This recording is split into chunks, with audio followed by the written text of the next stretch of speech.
BJP കൊടുത്തിട്ടുണ്ടല്ലോ. നട്ടലുണ്ടെങ്കിൽ, വ്യക്തിത്വമുണ്ടെങ്കിൽ, പറഞ്ഞ വാക്കിന് വ്യവസ്ഥയുണ്ടെങ്കിൽ കോൺഗ്രസ്സുകാർ പറയട്ടെ, SDP തീവ്രവാദികളുടെ ആളെ കൊല്ലുന്ന ആ സംഘടനയുടെ, മതമൗലികവാദത്തെ സംരക്ഷിക്കുന്ന സംഘടനയുടെ, മത തീവ്രവാദത്തെ മാത്രം അംഗീകരിക്കുന്ന സംഘടനയുടെ വോട്ട് ഞങ്ങൾക്ക് വേണ്ടടോ എന്ന് പറയാനുള്ള നട്ടല് ഈ രാഹുലിനുണ്ടോ? കമ്മ്യൂണിസ്റ്റ് പാർട്ടിക്കുണ്ടോ? PDPയുടെ വോട്ട് വേണ്ടെന്ന് പറയാനുള്ള നട്ടൽ കമ്മ്യൂണിസ്റ്റ് പാർട്ടിക്കുണ്ടോ? ഇന്ന് സിറാജിൽ കൊടുത്ത പരസ്യം, ഇന്ന് സുപ്രഭാതത്തിൽ കൊടുത്ത പരസ്യം, ഈ പരസ്യത്തിനൊക്കെ അടിസ്ഥാനം എന്താണ്? അവരിലേക്ക് ആ വോട്ട് വേണമെന്നുള്ള അടിസ്ഥാനം അല്ലേ? ഞങ്ങൾ കൃത്യമായി പറയുന്നു, ഒരു മതവർഗീയവാദികളുടെയും ഒരു മത തീവ്രവാദികളുടെയും ഈ നാടിനെതിരെ പ്രവർത്തിക്കുന്ന ഒരു തെമ്മാടികളുടെയും വോട്ട് ഞങ്ങൾക്ക് വേണ്ട എന്ന് പറഞ്ഞുകൊണ്ട് തന്നെയാണ്, നല്ലവരുടെ ആയിട്ടുള്ള വോട്ടുകൾ മതി എന്ന് പറഞ്ഞുകൊണ്ട് തന്നെയാണ് BJP ഞങ്ങൾ ഇലക്ഷൻ നേരിടുന്നത്. അതുകൊണ്ടാണ് പറയുന്നത്, സത്യസന്ധമായിട്ടുള്ള പാലക്കാടിൻ്റെ മിടുക്കനും മിടുക്കിമാരടക്കമുള്ള പൊതുസമൂഹം ശ്രീകൃഷ്ണകുമാറിൻ്റെ ഒപ്പം നിൽക്കും. ഇറ്റ്സ് ഫോർ ഡെവലപ്മെന്റ്, സംശയമില്ലാത്ത കാര്യമാണ്. നമസ്കാരം. പാലക്കാട് നിയോജക മണ്ഡലം നാളെ വിധിയെഴുതുകയാണ്. ഏറ്റവും പ്രധാനമായിട്ട് BJP എന്ന് പറയുന്ന രാഷ്ട്രീയ പ്രസ്ഥാനം വലിയ രീതിയിലുള്ളൊരു പ്രതീക്ഷ ഈ ഒരു ഉപതെരഞ്ഞെടുപ്പിൽ നൽകുകയാണ്. തൃശ്ശൂരിലെ പോലെ തന്നെ ഒരു അട്ടിമറി വിജയം നേടിയെടുക്കുക എന്നുള്ള ലക്ഷ്യത്തോടു കൂടി മുന്നോട്ട് പോകുമ്പോൾ BJPയുടെ എല്ലാ കാര്യകർത്താക്കളും വലിയ രീതിയിലുള്ളൊരു ആത്മവിശ്വാസത്തിലാണ്. ഈ സമയത്ത് BJPയുടെ സംസ്ഥാന സമിതി അംഗമായിട്ടുള്ള ശ്രീ ഉല്ലാസ് ബാബു നമ്മോടൊപ്പം ചേരുകയാണ്. ചേട്ടാ നമസ്കാരം. നമസ്കാരം. ചേട്ടാ, എങ്ങനെയുണ്ട് ഈ തവണത്തെ ഈ ഉപതെരഞ്ഞെടുപ്പ്? BJPക്ക് വിജയ സാധ്യതയുണ്ടോ, അല്ലെങ്കിൽ കഴിഞ്ഞ വട്ടത്തെ പോലെ തന്നെ അവസാന ഘട്ടം എത്തുന്ന സമയത്ത് ആ ഒരു തോൽവി എന്നുള്ള സംവിധാനത്തിലേക്ക് പോകാനുള്ള ഒരു അവസരം വീണ്ടും ഉണ്ടാകും? അല്ല, കഴിഞ്ഞ തവണയും സത്യത്തിൽ ജനങ്ങളുടെ മനസ്സിൽ BJP വിജയിക്കുകയാണ് ഉണ്ടായത്. തെരഞ്ഞെടുപ്പിൻ്റെ വോട്ടിൻ്റെ ശൈലിയിലല്ല. കാരണം നിങ്ങളൊരു കാര്യം മനസ്സിലാക്കേണ്ടത്, ഒരു തെരഞ്ഞെടുപ്പിൽ ജനാധിപത്യ വ്യവസ്ഥയിൽ അട്ടിമറികൾ സംഭവിപ്പിക്കുന്ന, അല്ലെങ്കിൽ അവനവൻ്റെ വോട്ടുകൾ മറ്റൊരാൾക്ക് വിൽക്കപ്പെടുന്ന ഒരു സ്വഭാവം കണ്ടത് പാലക്കാടാണ്. കാരണം പാലക്കാട് ഒരുപക്ഷെ കേരളത്തിലെ തന്നെ മറ്റ് രാഷ്ട്രീയ പ്രസ്ഥാനങ്ങൾ ഏറ്റവും കൂടുതൽ അംഗീകരിച്ച ബഹുമാനായ ശ്രീ മെട്രോമാൻ ശ്രീധരൻ സാറ്, അദ്ദേഹത്തെ തോൽപ്പിക്കണമെന്ന അജണ്ടയോടുകൂടി ഇടതുപക്ഷം അവരുടെ വോട്ടുകൾ, കയ്യിലിരിക്കുന്ന അവരുടെ കേഡർ വോട്ടുകൾ എടുത്ത് ഷാഫി പറമ്പിലിന് കൊടുക്കുന്ന ഒരു സ്വഭാവം ഉണ്ടായതിൻ്റെ പേരിൽ മാത്രമാണ് അദ്ദേഹം തെരഞ്ഞെടുപ്പിൽ പരാജയപ്പെടുന്നത്. ഇത്തവണ അങ്ങനെ ഒരു വിഷയം ഉണ്ടാവില്ല. ഇത്തവണയും CPM ആ ഒരു നിലപാട് സ്വീകരിച്ചു കഴിഞ്ഞാൽ എന്ത് സ്ഥിതിയായിരിക്കും? അല്ല, CPM അതുപോലെയുള്ള നിലപാടുകൾ സ്വീകരിച്ചതിൻ്റെ അടിസ്ഥാനത്തിലാണല്ലോ ഉപ്പുവെച്ച കലം പോലെ 3 4 ഇന്ത്യ മഹാരാജ്യത്ത് അവർ ചുരുങ്ങി വരുന്നത്. ഒരു കാര്യം നിങ്ങൾ മനസ്സിലാക്കിക്കോളൂ, ഇത്തവണത്തെ തെരഞ്ഞെടുപ്പ് എന്ന് പറഞ്ഞാൽ ബഹുമാനായ ശ്രീ കൃഷ്ണകുമാർ ഈ പൊതുസമൂഹത്തിനകത്ത് കാര്യങ്ങൾ കൃത്യമായി കൺവേ ചെയ്തിട്ടുണ്ട്. ഇടതുപക്ഷവും വലതുപക്ഷവും ഒരുമിച്ചുകൊണ്ട് ഈ രാഷ്ട്രീയ തട്ടിപ്പ് നടത്തുന്നു ജനങ്ങൾക്ക് ബോധ്യപ്പെടുത്തിയിട്ടുണ്ട്. അന്നവർ മെട്രോമാൻ ശ്രീധരൻ സാറ് വിജയിക്കാത്തതിൻ്റെ പേരിൽ ഈ 3.5 കൊല്ലത്തോളം ഈ പാലക്കാട് മണ്ഡലം അനാഥത്വത്തിലേക്ക് വലിച്ചു കൊണ്ടുപോയത് ഷാഫി പറമ്പലിനെ ജയിപ്പിച്ചത് കൊണ്ടാണ് എന്നുള്ള ഉത്തമ ബോധ്യം ഇവിടുത്തെ ജനങ്ങൾക്കുണ്ട്. അത് തിരുത്താനുള്ള ഒരു ശക്തിയാണ്, ഒരു സമയമാണിത്. അതുകൊണ്ട് തന്നെ ഈ ജനാധിപത്യ പ്രക്രിയയിൽ പാലക്കാടിൻ്റെ വോട്ടർമാർ തിരുത്തൽ ശക്തികളായി മാറും. ഇവിടെ ആ തിരുത്തൽ ശക്തികളായി മാറുക എന്ന് പറയപ്പെടുന്നത് ശ്രീകൃഷ്ണകുമാറിന് ഫേവറായിരിക്കും 100%. നമുക്ക് 23-ാം തീയതി ഒരു 11 മണിയോടുകൂടി പടക്കം പൊട്ടിച്ച് ആഘോഷിച്ച് BJP ഓഫീസിൽ നിന്ന് പ്രകടനം, പാലക്കാടിൻ്റെ നിയോജക മണ്ഡലം മൊത്തം ശ്രീകൃഷ്ണകുമാറിനെ MLA ആയി, നിയുക്ത MLA ആയി കൊണ്ടുപോകാനുള്ള ഭാഗ്യം നമുക്കുണ്ടാവും. അത് 1.5 വർഷക്കാലത്തേക്കാണ് ഞങ്ങൾ ഈ ജനങ്ങളോട് ആവശ്യപ്പെട്ടത്. ആ 1.5 വർഷക്കാലം കൊണ്ട് കൃഷ്ണകുമാർ നടത്തുന്ന പ്രവൃത്തി കൃത്യമായി പ്രോഗ്രസ് കാർഡ് ഇറക്കിക്കൊണ്ട് തന്നെ ജനങ്ങൾ ഇനിയുള്ള, അത് 2026 മുതലുള്ള ഓരോ തെരഞ്ഞെടുപ്പുകളിലും പാലക്കാട് BJPക്ക് സ്വന്തമായിരിക്കും. പാലക്കാടിലെ ജനങ്ങൾക്കും BJP സ്വന്തമായിരിക്കും. 100% ശ്രീകൃഷ്ണകുമാർ വിജയിക്കും. ഒരു സംശയം. ഈ പാലക്കാട് മുനിസിപ്പാലിറ്റിയിലുള്ള BJPയുടെ ഒരു ആധിപത്യമുണ്ട്. അത് പഞ്ചായത്തുകളിലേക്ക് ചെല്ലുന്ന സമയത്ത് പിരായിരി ആണെങ്കിലും കണ്ണാടി ആണെങ്കിലും മാത്തൂരാണെങ്കിലും ഈ 3 പഞ്ചായത്തിലും BJP 1ാം സ്ഥാനത്ത് നിൽക്കുന്ന ഒരു സമയമല്ല. ഇത്രയും വർഷത്തിൽ അങ്ങനെ ഒരു സംഭവം ഉണ്ടായിട്ടില്ല. അവിടെ ഈ രീതിയിലുള്ള ഒരു മുന്നേറ്റം BJPക്ക് ഏതെങ്കിലും ഒരു പഞ്ചായത്തിലെങ്കിലും ഉണ്ടായാൽ മാത്രമല്ല ഒരു വിജയത്തിലേക്ക് എത്താൻ സാധിക്കുള്ളൂ. അതിനുള്ള സാഹചര്യം നിലവിൽ ഇപ്പോഴുണ്ടോ BJPക്ക് അവിടെ ഈ സംഘടനാ തലത്തിൽ നോക്കുമ്പോൾ? പണ്ടത്തെ പോലെയുള്ള രാഷ്ട്രീയ അടിമകളല്ല ഇപ്പോൾ തെരഞ്ഞെടുപ്പിന് വോട്ട് ചെയ്യുന്നത്. അതാണ് നമ്മൾ മനസ്സിലാക്കേണ്ടത്. എന്ന് പറഞ്ഞാൽ ഇടതുപക്ഷ രാഷ്ട്രീയ സംഘടന ഇന്ന് നിലനിർത്തി പോകുന്നത് ഭരിക്കുന്നവൻ്റെ തന്ത്രമായിരുന്നു ഭരിക്കപ്പെടുന്നവനെ അറിവിൽ നിന്ന് മാറ്റി നിർത്തുക എന്ന് പറയപ്പെടുന്നത്. ആ തന്ത്രം ഇനി അവർക്ക് വിജയിപ്പിക്കാൻ സാധിക്കില്ല. ഇത് കോൺഗ്രസിനും വിജയിക്കാൻ സാധിക്കില്ല. കല്യാണങ്ങൾക്കും മരണവീടുകളിലും അതുപോലെയുള്ള കല്ലിടൽ ചടങ്ങുകളിലും പോയി പടമെടുക്കുക എന്നുള്ളതല്ല ഒരു യഥാർത്ഥ പ്രതിനിധി ചെയ്യേണ്ടത് എന്നുള്ള ബോധ്യം അവർക്കുണ്ട്.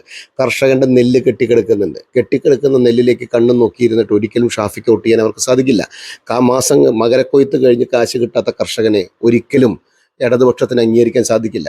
അവിടെ സ്വാഭാവികമായിട്ട് കേന്ദ്രത്തിൻ്റെ വിഹിതം കൃത്യമായിട്ട് അവരിലേക്ക് കിട്ടിയിരിക്കെ അത് കൊടുക്കാത്ത സർക്കാരിനെതിരെ അവർ കൃത്യമായി മാത്തൂരും കണ്ണാടിയും പിരായിരിയും വോട്ട് ചെയ്യുമെന്നുള്ളത് 100% ഉറപ്പാണ്. പിന്നെ 3ാം സ്ഥാനത്ത് നിന്ന് വരെ 1ാം സ്ഥാനത്തേക്ക് എത്തിയ ചരിത്രം അധികം നാളായില്ലോ, മാസങ്ങളല്ലേ ആയിട്ടുള്ളൂ. തൃശ്ശൂരിൽ ബഹുമാനായ ശ്രീ സുരേഷ് ഗോപി 3-ാം സ്ഥാനത്തെത്തുമെന്ന് ഇവിടുത്തെ മാധ്യമങ്ങളും ജനങ്ങളും ഒക്കെ പറഞ്ഞിട്ടും തൃശ്ശൂരിൻ്റെ ജനങ്ങൾ എന്തുകൊണ്ടാണ് അവിടെ സുരേഷ് ഗോപി വരണം എന്ന് ആഗ്രഹിച്ചത്?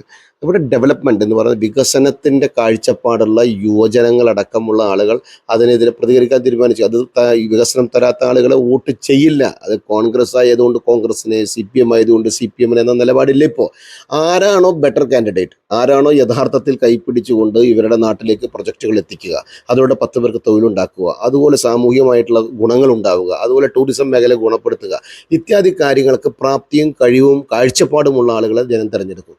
അങ്ങനെ നോക്കുന്ന സമയത്ത് സ്വാഭാവികമായിട്ട് പത്തനംതിട്ടയിൽ നിന്ന് വന്നിട്ടുള്ള രാഹുലോ അല്ലെങ്കിൽ സരിനോ അല്ലെങ്കിൽ സി കൃഷ്ണകുമാറോ 3 പേരെ നിങ്ങൾ തുലനം ചെയ്ത് നോക്കുമ്പോൾ പാലക്കാടുകാർ വേറെ ആർക്ക് വോട്ട് ചെയ്യും? കണ്ണടച്ച് നിങ്ങൾ കൃഷ്ണകുമാറിന് വിട്. പ്രായരിയിലും മാത്തൂരും കണ്ണാടിയിലും പാലക്കാട് മുനിസിപ്പാലിറ്റിയുടെയും മുക്കും മൂലയും ചെല്ലാൻ കൃഷ്ണകുമാറിന് സാധിക്കും. അത് കൃഷ്ണകുമാറും ഈ നാടും തമ്മിലുള്ള അഭേദ്യമായിട്ടുള്ള ബന്ധമാണ്. ആ ബന്ധത്തിൻ്റെ ഗുണം അത് തെരഞ്ഞെടുപ്പ് വിജയമായിട്ട് മാറും.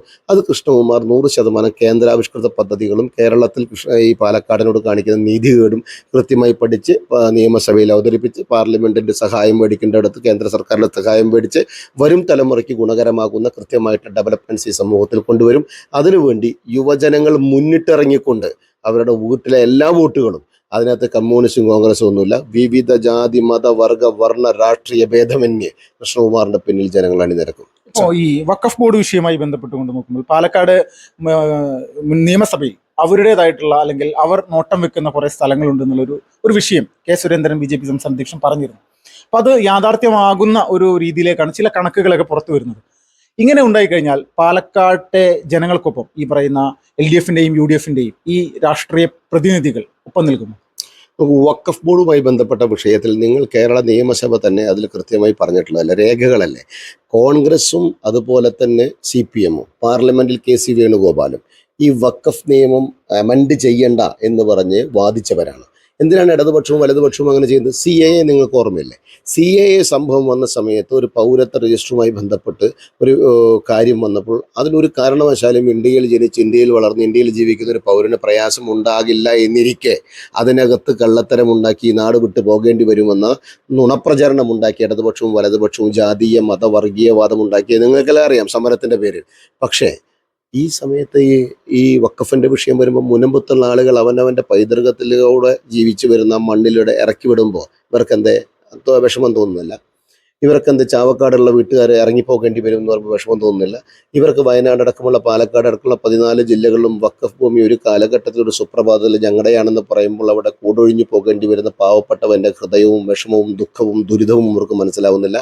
അപ്പോൾ അതിനകത്താണ് ഇരട്ടത്താപ്പ് എന്ന് പറയപ്പെടുന്നത്. ഇവർ എന്തൊക്കെ രാഷ്ട്രീയ ന്യൂനപക്ഷ കൺസോൾട്ടേഷന് വേണ്ടി ഏതെല്ലാം മറ്റും വരെ അവർ മത തീവ്രവാദ ബന്ധങ്ങൾക്ക് മുമ്പിൽ പോയാലും ഞങ്ങൾ കൃത്യമായിട്ട് അതിനെയൊക്കെ തരണം ചെയ്ത് ജയിക്കും. എന്താണ് ഇവിടെ അവർ പറയുന്നത്? സ്നേഹത്തിൻ്റെ കട തുറന്നു എന്നാണ് പറയുന്നത്. എന്ത് സ്നേഹത്തിൻ്റെ കട? കൃത്യമായി ഞങ്ങൾ പറയാം. BJP തുറക്കുന്നത് വികസനത്തിൻ്റെ കടയാണ്. ആ വികസനത്തിൻ്റെ കടയിലുള്ളത് പാലക്കാടിന് കൊടുത്ത 3800 കോടി രൂപയുടെ സ്മാർട്ട് ഇൻഡസ്ട്രിയൽ സിറ്റിയാണ്. അതേപോലെ തന്നെ 70 വയസ്സ് കഴിഞ്ഞ അമ്മമാർക്കും അച്ഛന്മാർക്കും കൊടുക്കുന്ന 5 ലക്ഷം രൂപയുടെ ഇൻഷുറൻസ് പദ്ധതിയാണ്. ഫസൽ ഭീമ യോജനയിലൂടെ കർഷകന് കൊടുക്കുന്ന വിള ഇൻഷുറൻസ് ആണ്. കിസാൻ സമ്മാൻ നിധിയുടെ കർഷകന് കൊടുക്കുന്ന സഹായമാണ്. സ്കിൽ ഡെവലപ്മെൻറ്റ് ഇന്ത്യയുടെ ഭാഗമായിട്ട് മൈക്രോ സ്മോൾ സ്കെയിൽ ഇൻഡസ്ട്രിയുടെ സൗകര്യത്തോടെ സ്റ്റാൻഡപ്പ് പദ്ധതികൾക്ക് മുദ്ര ബാങ്ക് ലോൺ, ആധാരം പണയം വെക്കാതെ സ്വർണം പണയം വെക്കാതെ വളർന്നു വരുന്ന ഗ്രാജുവേറ്റുകളായിട്ടുള്ള BTechകളായിട്ടുള്ള മിടുക്കന്മാരായിട്ടുള്ള കുട്ടികൾക്ക് വളർന്നു വരാനുള്ള സാഹചര്യം ഒരുക്കുന്നതാണ്. ആ വികസനത്തിൻ്റെ കടയാണ് BJPയെ സംബന്ധിച്ചിടത്തോളം ഉള്ളത്.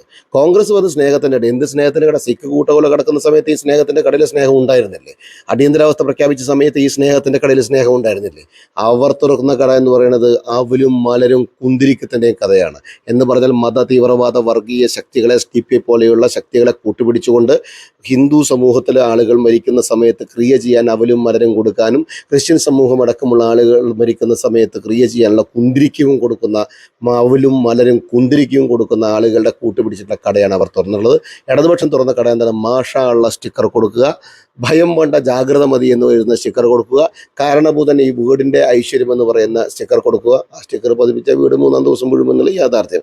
അങ്ങനെ ഈ നാടിനോട് ക്രൂരത കാണിച്ച ഇടതുപക്ഷവും ഈ നാടിനെ വർഗീയവൽക്കരിച്ച് 4ആയും 8ആയും 16ആയി വെട്ടിമുറിക്കപ്പെടുന്ന വലതുപക്ഷവും ഇതിനോടൊക്കെ കൃത്യമായി ചോദ്യം ചെയ്തുകൊണ്ട് പൊതുസമൂഹം സത്യത്തിൻ്റെയും വികസനത്തിൻ്റെയും ആത്മാർത്ഥതയുടെയും ഭാവിയുടെയും തലമുറകൾക്ക് ആവശ്യമുള്ള ഗുണഗണങ്ങൾ കൊണ്ടുവരുന്ന രാഷ്ട്രീയ സംവിധാനത്തിന് വോട്ട് ചെയ്യും. അത് ശ്രീ കൃഷ്ണകുമാറിനെ വലിയ പ്രതീക്ഷയിലാണ് പാലക്കാട് വിജയിക്കും എന്നുള്ളതല്ലേ? അല്ല, പ്രതീക്ഷയല്ലല്ലോ, വിജയം എന്ന് പറയുന്നത് ഉറപ്പാണ്. അത് കൃത്യമായിട്ട് പെട്ടിയിലേക്ക് എത്തിക്കുക എന്നുള്ള ദൗത്യം. അവസാനമായിട്ട് ഒറ്റ കാര്യം, നമ്മുടെ SDP-യുടെ വോട്ട് വേണ്ടെന്ന് പരസ്യമായിട്ട് പറയാനായിട്ട് രാഹുൽ മാങ്കൂട്ടത്തിൽ തയ്യാറായിട്ടില്ല. ഒരു മാധ്യമ പ്രവർത്തകൻ ചോദിച്ച സമയത്ത് വേറെ രീതിയിലാണ് കാര്യങ്ങൾ അവതരിപ്പിച്ചത്.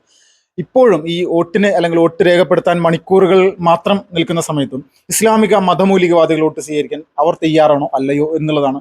അത് ഏത് തരത്തിലാണ് നിങ്ങൾക്ക് തോന്നുന്നത്? അതിൽ വളഞ്ഞു കുത്തി പറയേണ്ട കാര്യമൊന്നുമില്ല. നാടൻ ഭാഷയിൽ ഞാൻ പറയുകയാണെങ്കിൽ ഇവർക്ക് ജനങ്ങളെ പറ്റിക്കും വേണം, അവരുടെ വോട്ട് വേണം. SDP നോട്ടീസ് ഇറക്കിയിട്ടുണ്ടല്ലോ. എന്താ നോട്ടീസ്?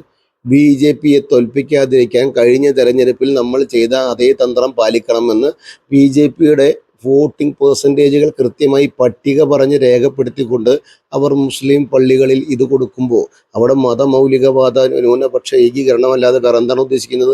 അവിടെ SDP-യുടെ പ്രവർത്തകരില്ലാത്ത സ്ഥലത്ത് കോൺഗ്രസിൻ്റെ പ്രവർത്തകരടക്കം ഇത് കൊടുക്കാൻ സഹായം ചെയ്തു കൊടുത്തിട്ടുണ്ടല്ലോ.